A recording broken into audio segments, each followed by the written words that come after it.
নমস্কার বন্ধুরা, কেমন আছেন সবাই? রত্নাস কিচেনে আপনাদের স্বাগত। আমার আজকের রেসিপি হোলি স্পেশাল রসালো মুচমুচে খাজা রেসিপি। আশা করি আপনাদের ভালো লাগবে। সামনেই হোলি, আপনারাও বাড়িতে খুব সহজভাবে এইভাবে অসংখ্য লেয়ারযুক্ত খাজা বাড়িতেই তৈরি করে নিতে পারবেন। আশা করি আজকের রেসিপি আপনাদের ভালো লাগবে। যদি ভালো লাগে লাইক, কমেন্ট, শেয়ার করতে ভুলবেন না।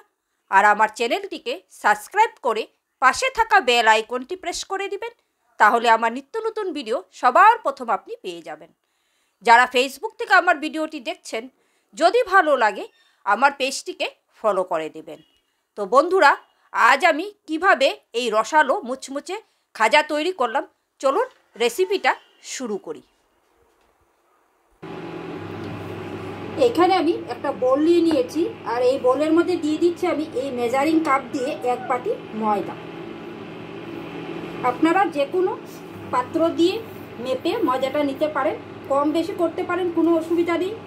কমও নিতে পারেন, আবার বেশিও নিতে পারেন। আমি এই মেজারিং কাপ দিয়ে 1 বাটি ময়দা নিয়ে নিয়েছি। আর দিয়ে দেবো এর মধ্যে খুব সামান্য একটু লবণ। দেখুন, একদম 1 চিমটি লবণ দিয়ে দিলাম। এখন লবণটাকে আমি ময়দার সাথে খুব ভালো করে একটু মেখে নেব।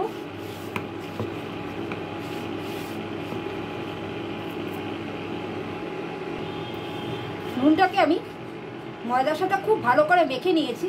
এখানে কিন্তু আমি কোনো ময়াম ব্যবহার করব না, আমি ময়াম ছাড়াই কিন্তু এই ময়দার ডোটা তৈরি করব। এখন আমি এর মধ্যে অল্প অল্প করে জল অ্যাড করব, করে একটা মিডিয়াম সাইজের ডো তৈরি করব। বেশি শক্তও করব না, আর বেশি নরমও করব না, একটা মিডিয়াম সাইজের ডো তৈরি করে নেব। ডোটা আমি মেখে নিয়েছি। দেখুন, খুব ভালো করে কিন্তু ঠেসে ঠেসে এই ডোটাকে তৈরি করতে হবে। আর দেখুন কতটা নরম করে আমি মেখেছি। খুব বেশি নরম করা যাবে না, আর একদম শক্তও রাখা যাবে না, ঠিক এরকম করেই ময়দার ডোটাকে তৈরি করতে হবে। এখন আমি এর মধ্যে 1/2 চামচের মতো একটু সাদা তেল দিয়ে এটাকে মাখিয়ে রেখে দেব। তাহলে কি হবে, এই ডোটা ড্রাই হয়ে যাবে না।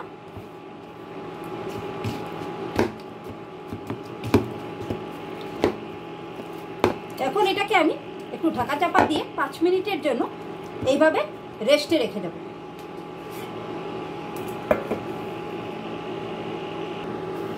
এখন আমি ডোটাকে রেস্টে রেখে এখানে একটা আমি ছোট বাটি নিয়ে নিয়েছি, আর এই বাটির মধ্যে আমি দিয়ে দেব 2 চামচের মতো সাদা তেল।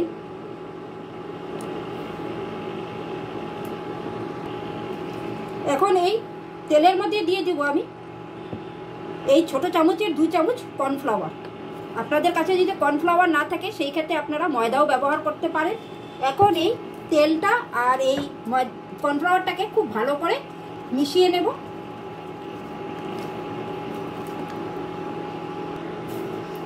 দেখুন, তেল আর কর্নফ্লাওয়ারের ব্যাটারটা আমি তৈরি করে নিয়েছি, আর এটা খুব সুন্দর করে তৈরি করতে হবে যাতে এর মধ্যে কোনো লাম্পস না থাকে।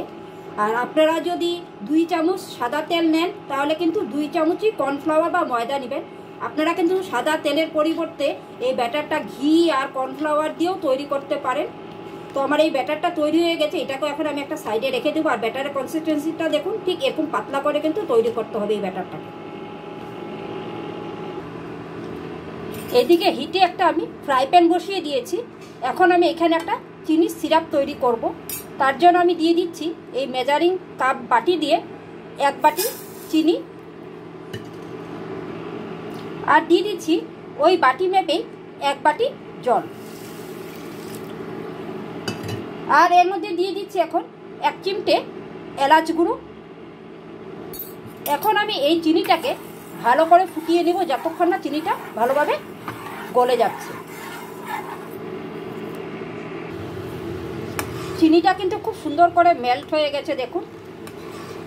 এটাকে এখন আমি 5 মিনিটের জন্য ভালো করে একটু ফুটিয়ে নেব। এটা কিন্তু কোনো 1 তার বা 2 তার শিরা তৈরি করব না, শিরাটা জাস্ট একটু আঠালো হবে, তখনই কিন্তু এটা তৈরি হয়ে যাবে। তো এখন আমি চিনিটা মেল্ট হয়ে যাওয়ার পর এটাকে আমি 4 থেকে 5 মিনিট একটু ফুটিয়ে নেব। শিরাটাকে আমি 5 মিনিটের মতো ফুটিয়ে নিয়েছি। শিরাটা কিন্তু এখন বেশ একটু আঠালো হয়ে গেছে।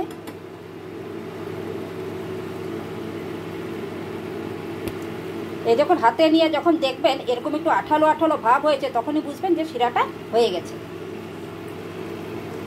এখন আমি এর মধ্যে অ্যাড করে দিব 2 ফুটা অরেঞ্জ ফুড কালার।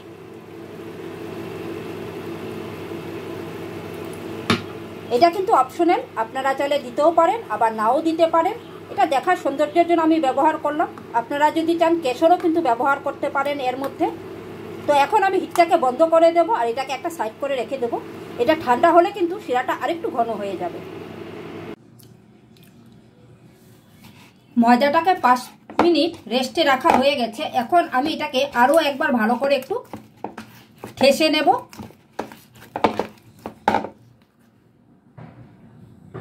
ময়দাটাকে ভালো করে ঠেসে আমি দুটো বড় সাইজের দুটো বড় ভাগে ভাগ করে নিয়েছি। এখন এখান থেকে আমি ছোট ছোট এরকমভাবে লেচি করে নেব। একটার থেকে আমি 3টা করে লেচি করব। ঠিক এরকম করে 3টা করে লেচি করে নেব।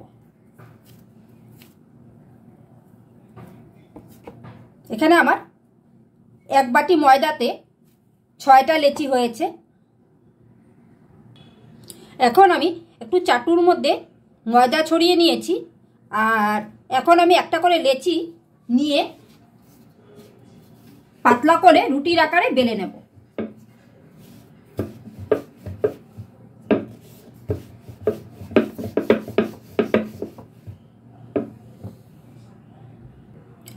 একটা রুটি আমার বেলা হয়ে গেছে। দেখুন খুব পাতলা করে কিন্তু রুটিটাকে আমি বেলেছি, একদম হাত দেখা যাচ্ছে। এরকম পাতলা করে কিন্তু রুটিগুলোকে বেলতে হবে। যতটা পারবেন পাতলা করে, যতটা পাতলা করবেন এই খাজাগুলো কিন্তু ততটাই লেয়ার পাতলা হবে আর খুব ক্রিস্পি হবে। তো আমি এইভাবেই প্রত্যেকটা রুটি বেলে তারপর ফিরে আসছি। আমার লাস্ট রুটিটা বেলা হয়ে গেছে। এখন আমি এই রুটির মধ্যে এই যে কর্নফ্লাওয়ার আর সাদা তেলের যে ব্যাটারটা তৈরি করে রেখেছিলাম সেটা এখন এর উপরে আমি এইভাবে একটু ছড়িয়ে দেব আর এরকম ব্রাশের সাহায্যে ভালো করে চারিদিকে এই ব্যাটারটাকে লাগিয়ে দেব। এটা যেন এই ব্যাটারটা কিন্তু খুব সুন্দর করে একদম চারিপাশে কোনো দিক যেন বাদ না যায়, এইভাবে কিন্তু লাগাতে হবে এই ব্যাটারটাকে।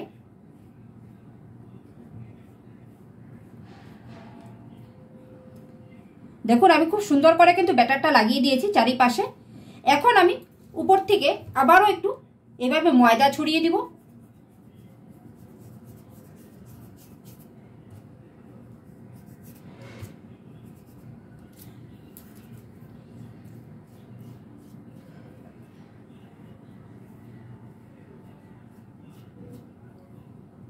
এখন এর উপরে আমি আরেকটা রুটি দিয়ে দিব।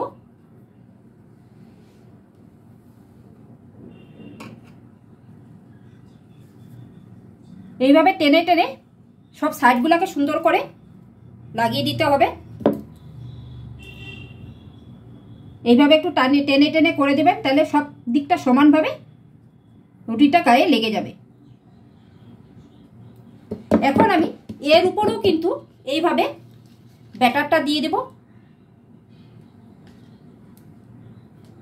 আর এইভাবে ভালো করে কিন্তু ব্যাটারটাকে ব্রাশ করে দেব। এই তেলটাকেও আমার ব্যাটারটাকেও আমার খুব ভালো করে ব্রাশ করা হয়ে গেছে। এখন আবারও আমি এর উপরে একটু ময়দা ছড়িয়ে দিব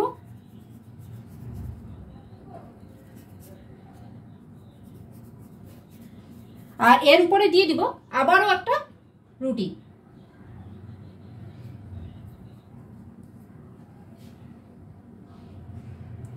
তো আমি এইভাবেই সবগুলা রুটিকে একটার উপর একটা এইভাবে লাগিয়ে তারপর ফিরে আসছি। আমার সবগুলা রুটি একটার উপর একটা লেয়ার দেওয়া হয়ে গেছে আর এইভাবে হাতের সাহায্যে আমি একটু চেপে দিচ্ছি। আর সবার উপরে যে রুটিটা দিয়েছি তার মধ্যে কিন্তু আমি আর এই ব্যাটারটা ব্রাশ করব না। এখন এইভাবেই হাতের সাহায্যে একটু চেপে চেপে এগুলোকে ভালো করে বসিয়ে দেব। আর এখন আমি এরকম একটা ছুরি নিয়েছি আর ছুরির সাহায্যে এইভাবে এটাকে কেটে নেব।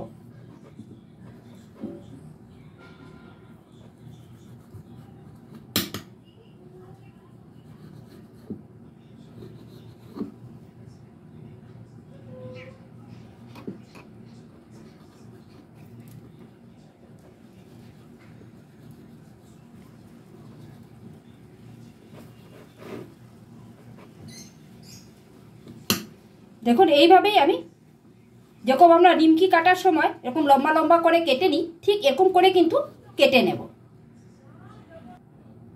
দেখুন আমার সবগুলো কাটা হয়ে গেছে। এখন আমি কি করব, এরকম একটাকে ধরবো আর মাঝখান থেকে আমি একটাকে তুলে নিলাম, আর এইভাবে আস্তে আস্তে করে গোল করে এটাকে এইভাবে ঘুরিয়ে ঘুরিয়ে, এটা দেখে বুঝতে পারছেন, আর সাইডগুলো যদি বেরিয়ে যায় ঠিক এরকম আঙ্গুলের সাহায্যে একটু চেপে ভেতরে ঢুকিয়ে দেবেন, ঠিক এরকমভাবে ঘুরিয়ে ঘুরিয়ে। এতে কি হবে, এই ইয়েগুলোর মধ্যে খুব সুন্দর একটা লেয়ার পড়বে। আর শেষের যে অংশটা আছে এটাকে এইভাবে নিয়ে পিছন দিকে এইভাবে ঢুকিয়ে দেবেন। দেখুন কতটা লেয়ার পড়ছে এখনই বোঝা যাচ্ছে। তো এইভাবেই আমি প্রত্যেকটা লেচিকে তৈরি করে ফিরে আসছি।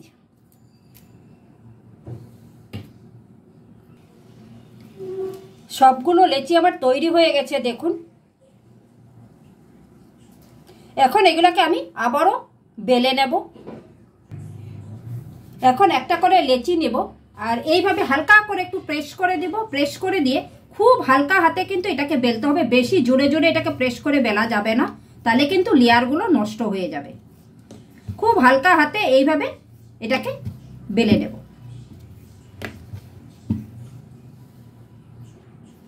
দেখুন আমার একটা বেলা হয়ে গেছে। তো আমি এইভাবেই কিন্তু সবগুলোকে বেলে তারপর ফিরে আসব। লেয়ারগুলো দেখেছেন, এখনই বোঝা যাচ্ছে কতটা লেয়ার পড়েছে।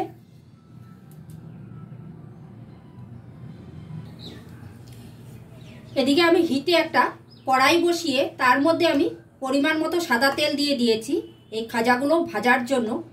আর তেলটাও কিন্তু আমার গরম হয়ে গেছে। তেলটাকে কিন্তু প্রথমে খুব ভালো করে গরম করে নিতে হবে, তারপর মিডিয়াম টু লো ফ্লেমে রেখে কিন্তু এই খাজাগুলোকে ভেজে নিতে হবে।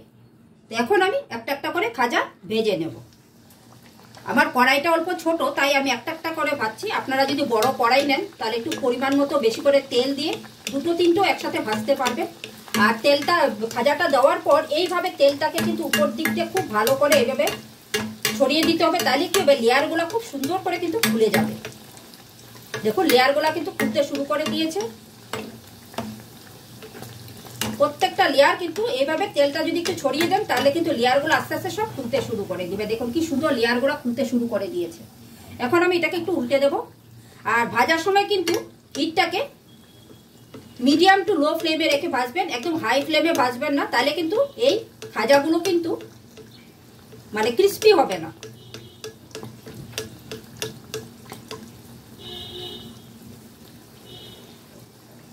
এটা কিন্তু আমার ভাজা হয়ে গেছে। এর থেকে বেশি আমি আর কড়া ভাজবো না, মানে হালকা এরকম লাল মানে কালার চলে আসলেই কিন্তু এগুলোকে তুলে নিতে হবে, বেশি কড়া করে ভাজতে হবে না। তো এখন আমি এটাকে খুব ভালো করে একটু তেলটা ঝরিয়ে নিব, কারণ এর মধ্যে কিন্তু প্রচুর পরিমাণে তেল আছে, লেয়ারের ভিতরে তেল ঢুকে যায়। তো তেলটাকে খুব ভালো করে ঝরিয়ে নিতে হবে এটাকে তেলের থেকে উঠানোর সময়। দেখুন এটা কিন্তু আমার হয়ে গেছে, আমি তেল ঝরিয়ে নিয়েছি। আর কতটা লেয়ার হয়েছে দেখুন, অসংখ্য লেয়ার যুক্ত কিন্তু এই খাজাগুলো তৈরি হয়েছে। আমি আপনাদেরকে আরেকটা ভেজে দেখাচ্ছি।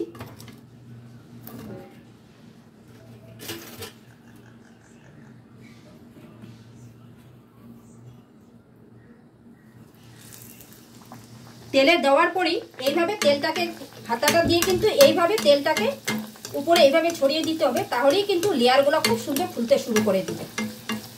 এটা কিন্তু অনবরত করতে হবে যতক্ষণ না লেয়ারগুলো খুলে যাচ্ছে। দেখুন এইভাবেই করতে হবে। আর আমি যেভাবে এই খাজা তৈরির পদ্ধতিটা দেখালাম, আপনারা যদি ঠিক এইভাবেই খাজাটা তৈরি করেন তাহলে কিন্তু এরকম অসংখ্য লেয়ারযুক্ত খাজা আপনারা তৈরি করতে পারবেন। এখন আমি এটাকে আবার উল্টে দিচ্ছি। দেখুন এই খাজাটাও কিন্তু আমার ভাজা হয়ে গেছে। লেয়ারগুলো দেখতে পাচ্ছেন কতটা সুন্দর করে লেয়ারগুলো তৈরি হয়েছে। এটাকেও আমি তেল ঝরিয়ে নিয়েছি, এখন আমি এটাকেও তুলে রেখে দেব। তো এইভাবে আমি সব খাজাগুলো ভেজে তারপর ফিরে আসছি। এখানে আমি শিরাটা যে জাল করে রেখেছিলাম, এখন এই শিরার মধ্যে আমি এই খাস্তাগুলোকে একটা একটা করে দিয়ে দেব। আর এইভাবে উপর থেকে একটু শিরাটাকে ছড়িয়ে দেব। এটাকে কিন্তু বেশিক্ষণ রাখতে হবে না শিরার মধ্যে। এই পিঠ ওই পিঠ একটু ভালো করে শিরার মধ্যে একটু লাগিয়ে নিয়েই তুলে নিতে হবে। ঠিক এইভাবেই শিরাটাকে একবার একটু এই পিঠ ওই পিঠ ভালো করে খাজার গায়ে লাগিয়ে নিতে হবে, লাগিয়েই কিন্তু তুলে। দেখুন এটা কিন্তু আমার হয়ে গেছে। এখন আমি এটাকে তুলে নেব।